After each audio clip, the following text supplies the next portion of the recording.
2차 북미 정상회담에 대한 기대감 속에 남북 교류를 위한 준비가 진행되는 가운데 제재가 일부라도 풀린다면 전북의 교류 사업도 속도를 낼 것으로 보입니다. 3.13 전국 동시 조합장 선거 후보자 등록이 오늘 마감됐는데 벌써 40여 명이 조사를 받는 등 혼탁 양상을 보이고 있습니다. 우리 지역에서 3.1 만세운동을 주도하다 순국한 문용기 선생의 삶을 돌아봤습니다. 전북의 3.1운동은 동학 국민혁명을 계승했다는 주장이 있는 가운데 연구를 위해 전문기관을 설치해야 한다는 목소리도 나오고 있습니다. 여러분 안녕하십니까? JTBC 8시 뉴스입니다. 2차 북미 정상회담에 대한 기대감 속에 전북에서도 남북 교류를 위한 준비가 착착 진행되고 있습니다. 네, 이번 회담을 계기로 대북 제재가 일부라도 풀린다면 교류 사업이 속도를 낼 것으로 보입니다. 권대성 기자의 보도입니다. 전라북도는 지난해 남북관계 개선에 따라 우선 추진할 남북 교류 사업을 추렸습니다. 태권도 교류 정례와 전통문화예술교류 등 문화체육 분야 3건, 낙농단지 조성과 산림보건 같은 농축산 분야 3건 등 6가지입니다. 전라북도가 잘할 수 있는 사업, 그리고 이제 앞으로 북한에서 한다면 지속 가능성 있는 사업 이런 것들을 선정해서 현재 통일부에 제출을 해놓은 상태고. 전라북도는 사업 추진에 대비해 올해 10억 원의 예산도 확보했습니다. 상황에 따라 103억 원의 남북협력기금에서 추가로 확충한다는 계획입니다. 전라북도와는 별도로 농민회 등 전북 70여 시민사회단체들은 인도적 자원의 농업교류를 준비하고 있습니다. 다음 달 말까지 모금활동을 이어간 뒤 농기계 지원 같은 교류 사업을 진행할 예정입니다. 민족농업, 통일농업을 회복시키기 위해 대대로 물려받은 토종 씨앗을 통일농기구로 삼천리 방방곡곡 뿌릴 날을 기대하고 있다. 다만 전라북도와 민간단체의 남북 교류는 경제 분야는 물론 비경제 분야도 대북 제재가 풀려야 속도를 낼 수 있습니다. 이 때문에 이번 2차 북미 정상회담에서 일부라도 제재가 풀리는 결과가 나올지 관심이 높아지고 있습니다. JTBC 뉴스 권대성입니다. 2차 북미 정상회담과 관련해 더불어민주당 전북도당은 한반도 비핵화와 종전선언 등 회담 결과에 성공을 기원했습니다. 민주평화당 전북도당은 지난해 남북 정상 간 평양 선언에서 개성공단과 금강산 관광 재개를 약속했다며 정부가 북미 정상회담을 계기로 개성공단을 재가동할 것을 촉구했습니다. 정의당 전북도당은 남북 평화와 경제 협력이 남과 북 모두의 엄청난 기회가 될 것이라며 비핵화와 제재 완화에 대한 구체적이고 실질적인 조치를 기대했습니다. 다음 달 13일 전북의 109개 조합에서 대표를 뽑는 조합장 선거 평균 경쟁률이 2.6대 1로 마감됐습니다. 내일부터 선거 운동이 시작되기도 전에 벌써 40여 명이 조사를 받을 정도로 혼탁 조짐을 보이고 있습니다. 보도에 김철 기자입니다. 전북의 농협과 수협 그리고 산림조합에서 다음 달 13일 모두 109명의 조합장을 뽑는 선거의 평균 경쟁률이 2.6대 1로 마감됐습니다. 현 조합장과 도전자들의 경쟁은 한치의 양보도 없습니다. 사실은 제가 해보니까 오래 해야 알겠더라고요. 오래 해야 알지. 또 허다못해 무슨 무엇을 하더라도 재선, 3선 그래야 점점 쌓으려고 더 잘할 수 있는 길이 좀 열리는 것 같더라고요. 현 조합장이 좀 경제사업 부분 같은 것이 좀 미약하니까 내가 나가면 해야겠다는 생각이 있기 때문에 도전을 하는 것 같은 생각이 들어요. 가장 경쟁이 치열한 곳은 정읍 산림조합과 서순창 농업협동조합으로 각각 7대 1의 높은 경쟁률을 보였습니다. 반면 서군산 농협과 김제 백산농협 등 19곳은 한 명씩만 등록해 무투표로 당선됐습니다. 전북의 유권자는 26만 명가량입니다. 후보자들은 내일부터 다음 달 12일까지 13일 동안 공식 선거운동에 들어가는데 후보자 본인만 선거운동을 할 수 있습니다. 가가오 홉을 방문하면 안 되고요. 선거운동은 후보자만이 하셔야 되고 선거 공보는 선관위에서 발송한 것 외에 후보자 본인이 배부하시면 안 됩니다. 임기 4년의 조합장은 인사권은 물론 각종 사업권까지 줄 정도로 권한이 큽니다. 이 때문에 선거 분위기가 과열되면서 전북에서만 벌써 검찰 수사 7명, 경찰 수사는 31명이 연관돼 있고 선거관리위원회는 고발 2건, 경고 8건을 이행했습니다. 공명선거 릴레이 캠페인을 집중 추진하고 있습니다. 또한 금품선거 근절을 위해 전 조합원을 대상으로 하는 신고 제보 홍보 활동을 지속 전개하고 있습니다.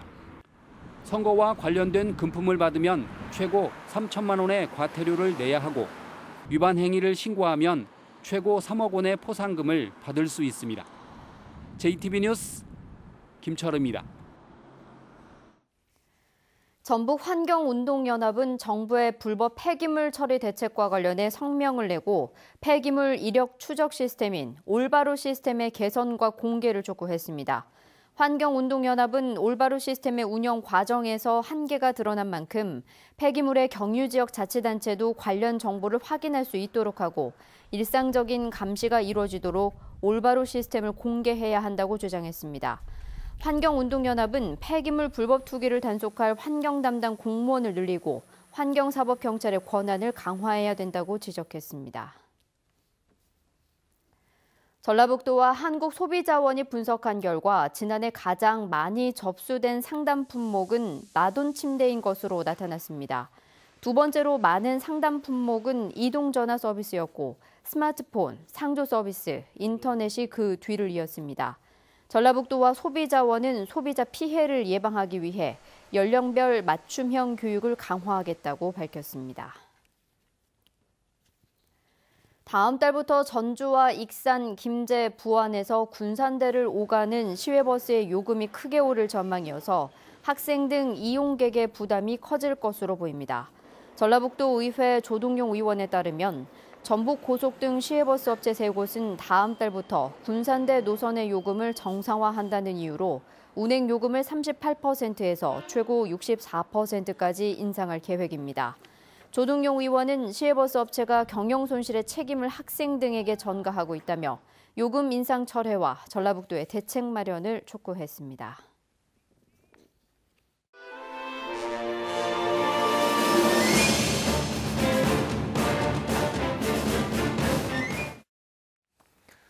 (3.1운동) 하면 생각나는 인물, 대부분 유관순열사를 떠올리시겠죠. 우리 지역에도 만세운동을 주도하다 일제 칼날에 순국한 문용기 선생이 있습니다. 문용기 선생의 삶을 하원호 기자가 뒤돌아봤습니다. 하얀 두루마기에 새겨진 핏자국, 두루마기와 저고리에는 선생의 심장을 관통했을 일제의 칼자국이 아직도 선명합니다. 익산 출신 애국지사 문용기 선생이 만세운동 때 입었던 옷입니다. 1878년 익산군 오산면에서 태어난 문용기 선생은 군산 영명학교에서 영어와 한글을 가르쳤습니다. 가산을 털어 군자금을 전달하기도 했습니다. 3.1운동이 일어나자 고향으로 내려온 문용기 선생은 1919년 4월 4일 이곳 시장터에서 만세운동을 주도하다 일제의 총검에 찔려 순국했습니다. 남겨진 가족의 삶은 순탄치 않았습니다. 1년 만에 선생의 어머니와 딸이 숨지고 부인도 일제의 모진 고초를 겪어야 했습니다. 일본 놈들이 수도 없이 승마 타고 저희 집에 왔다고 그래요. 창 들고 배를 겨누고 또 이 속에 애기 있느냐 하고 따지고.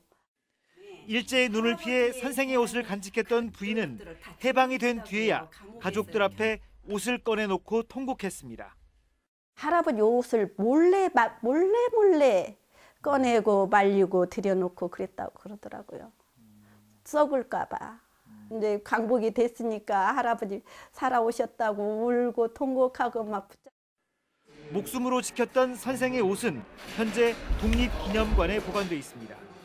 문용기 선생 혈의는 일제 탄압에 맞서 우리 결의가 독립과 평화를 위해 외쳤던 희생정신을 느낄 수 있는 매우 귀중한 자료라고 할 수 있습니다. 생이 다하는 순간까지 독립만세를 외쳤던 문용기 선생의 삶이 오늘을 사는 우리에게 깊은 울림을 주고 있습니다. JTB 뉴스 하원호입니다. 전주 지역 3.1운동의 시발점이었던 신흥학교의 버스 승강장이 3.1운동을 기념하는 공간으로 조성됐습니다.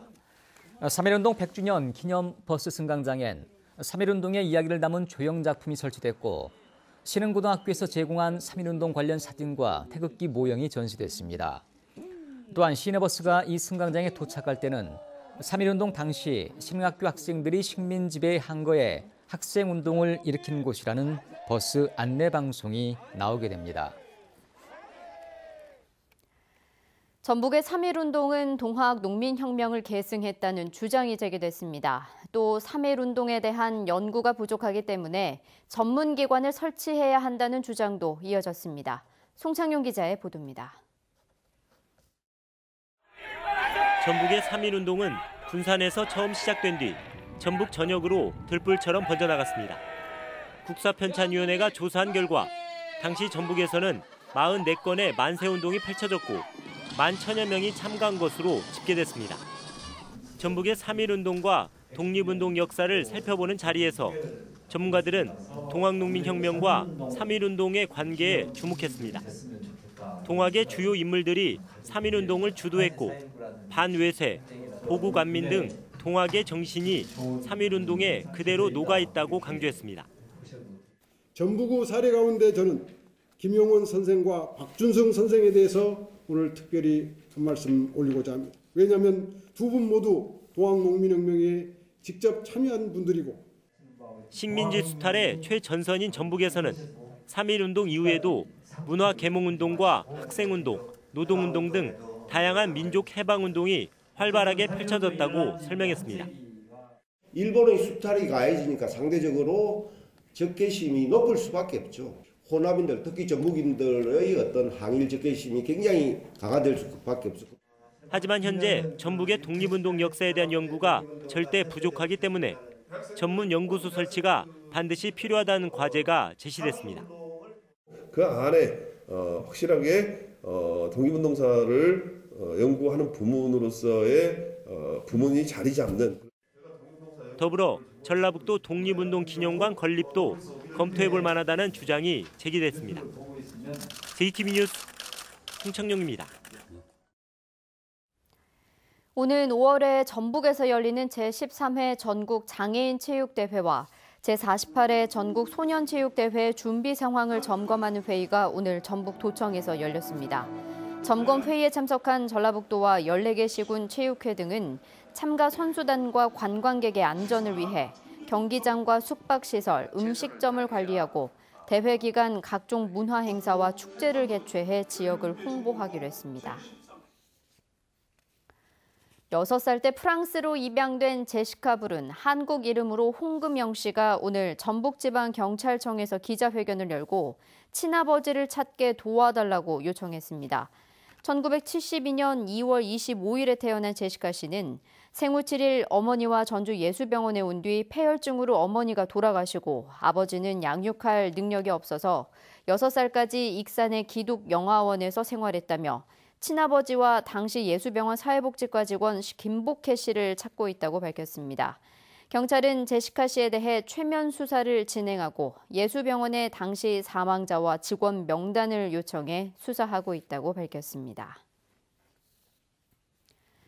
오늘 오후 12시 10분쯤 군산 미 공군 비행장에서 이륙한 한국 공군 소속 F-16 전투기가 충남 태안 서해상에 추락했습니다.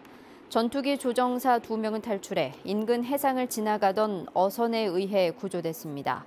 공군은 전투기 잔해를 수색하고 있으며 조종사를 상대로 정확한 사고 원인을 조사하고 있습니다.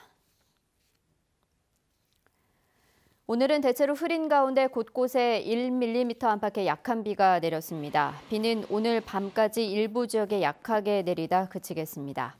내일은 가끔 구름이 많겠습니다. 아침 최저 기온은 0도 안팎으로 오늘보다 1, 2도가량 낮거나 비슷하겠고 한낮 기온은 10도를 웃돌며 오늘과 비슷하겠습니다. 대기 정체가 이어지면서 초미세먼지 농도는 나쁨 수준이 예상됩니다. 3일절에는 맑은 날씨를 되찾겠고 휴일엔 다시 한 차례 비가 내리겠습니다. 네, 계속해서 SBS 북미 정상회담 소식 시청하시겠습니다.